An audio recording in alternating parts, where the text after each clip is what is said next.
जिथे कमी तिथे आम्ही असे दिलेल्या शब्दावर चालणारे निलेश राणे युवा प्रतिष्ठानच्या वतीने ड्रॅगन बोट खेळाच्या प्रमाणपत्र पडताळणी रद्द करण्याबाबत नाशिकच्या क्रीडा उपसंचालकांना निवेदन देण्यात आले।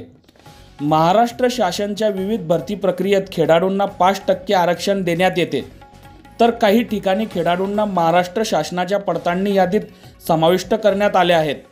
तरी महाराष्ट्र शासनाच्या काही अधिकाऱ्यांनी ड्रॅगन बोट खेळाचे पडताळणी पत्र महाराष्ट्र शासनाच्या विविध शासकीय सेवेसाठी नोकऱ्यांमध्ये अवैधरित्या समाविष्ट करून त्या पडताळणी पत्राच्या आधारे काहींना नोकरी देखील देण्यात आली आहे।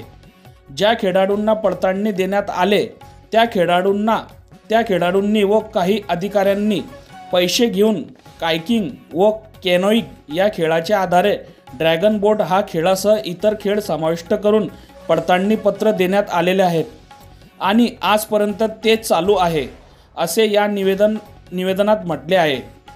तसेच त्या खेळाला महाराष्ट्र शासनाची मान्यता नाही। शासनाच्या 5%च्या परिपत्रकात त्याचा समावेश असून ड्रॅगन बोट तरी या खेळाचे पडताळणी पत्र दिले।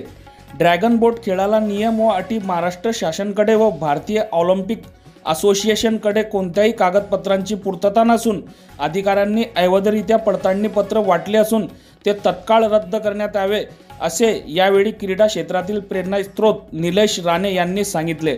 बघत रहा MH19 न्यूज। मुख्य संपादक श्रीकांत वानखेडे सोबत ब्युरो चीफ जोहेब सय्यद, नाशिक जिल्हा, महाराष्ट्र। आज नाशिक येथील विभागीय क्रीडा उपसंचालक कार्यालयाला भेट दिली आणि तेथील उपसंचालक सामंत मॅडम यांना आम्ही आज विनंती अर्ज केला आहे की ड्रॅगन बोट प्रमाणपत्र पडताळणी हे रद्द व्हावे अशी मी मंत्रालयाला पण विनंती करतो की हा गेम हा महाराष्ट्र शासनाच्या किंवा राष्ट्रीय स्तरावर GR मध्ये नसताना सुद्धा याची पडताळणी करून देत आहेत आणि ते खेळाडू पडताळणी करून नोकरीचा लाभ घेत आहेत। अशा खेळाडूंनाही त्यांची नोकरी रद्द करावी आणि हे प्रमाणपत्र रद्द करावे लवकरात लवकर अशी मी महाराष्ट्र शासनाला व भारत सरकारला विनंती करतो। धन्यवाद।